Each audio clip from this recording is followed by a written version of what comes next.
Hey everyone. So one of the biggest takeaways for me after reading this chapter is that Uzuki has basically become everything Taro used to be.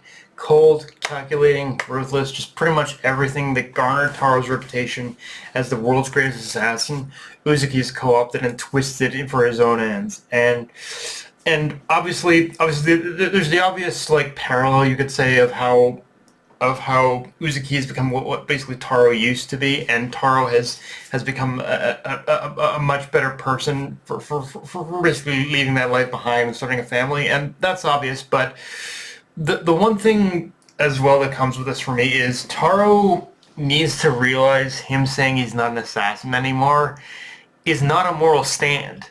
It's an admittance of weakness to basically Uzuki. Uzuki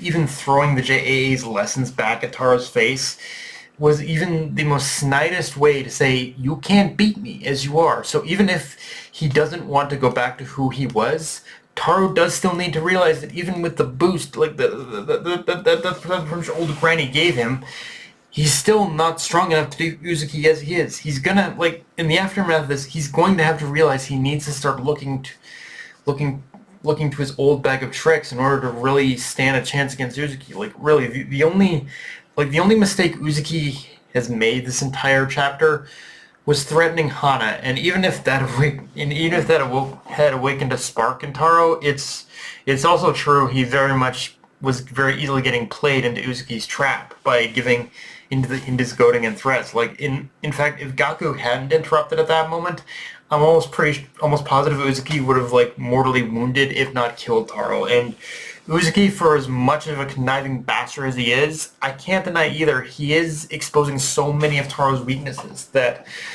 Taro has just that he is right that from Taro, he doesn't have that killer instinct in him anymore. The one thing he needs more than anything in order to defeat Uzuki again is to regain a lot of that old instinct he had. But the question is if he even can. It's one thing in order to get more powerful.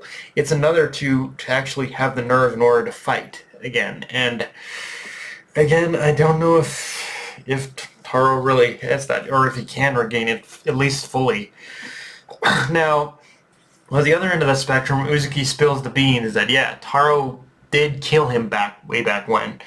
And obviously, with Uzuki still alive, he survived that confrontation. But again, context, it just begs the question of what was the reason for Taro needing to kill Uzuki to begin with, or how did that play? How exactly did that confrontation between them play out? Because it's sounding more and more like this wasn't the first time Uzuki attempted what he's doing now, and it's just that back then he couldn't have predicted someone as powerful as Taro existing. But in a way, the roles are now reversed, with Uzuki now being more skilled of the two, because as he put it, he's learned to use the JA's own teachings against them. An ironic twist, to be sure, but even though Uzuki hates the JA, he's arguably now the greatest assassin out there.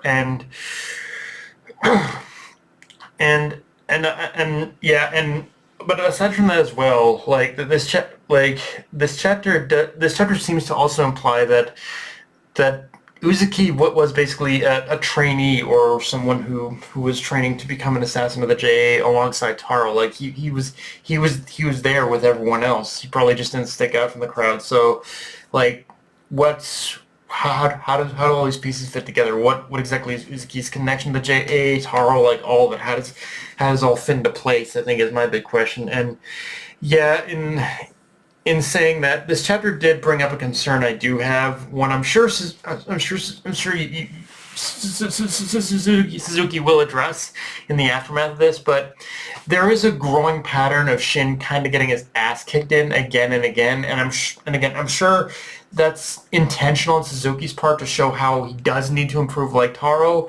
But it's one of those things where, as far as the scale of improvement, Shin especially has got to at least has got a long way to not even be as strong as Uzuki, but just to match up to the others in his group of rebels. At the bare minimum, he needs to be on the level that basically Gaku is. He needs to be able to, in order to fight Gaku one-on-one at bare minimum. But So yeah, both Taro and Shin have got a long way to go. um, and then of course there's how the chapter ends, where Takamura scurs the door to open it, revealing the most cold-blooded look, ready to continue hunting Gaku. Although now with Taro and Uzuki thrown into the mix, things are gonna become more of a clusterfuck, and I think this is going to be where Uzuki will more than likely use the commotion as a means to escape, which, yeah, kind of annoying when things like that happen, but at this point, regrouping is the best option, seeing how Uzuki has thoroughly proven his point that he is a threat that Taro needs to be worried about. He's out there, and he's willing to do anything in order to seemingly pull Taro back to how he used to be this in order he seemingly, like, one thing Uzuki does kind of fascinate me is, even though he wants to destroy the JA, obviously, he also, I think, seemingly he wants he wants,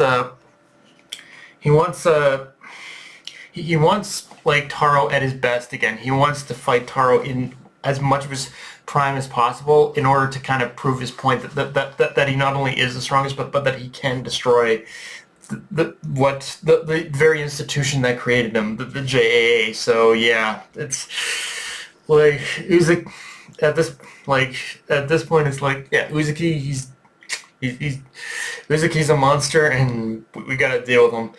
But yeah, guys, that's all I got for this review. If you enjoyed the video, like, comment, subscribe to Blue Sky, and with Crunchyroll, be sure to hit the bell, subscribe button, and just share it around, guys. Dark Knight of a Night signing off. Later, everyone.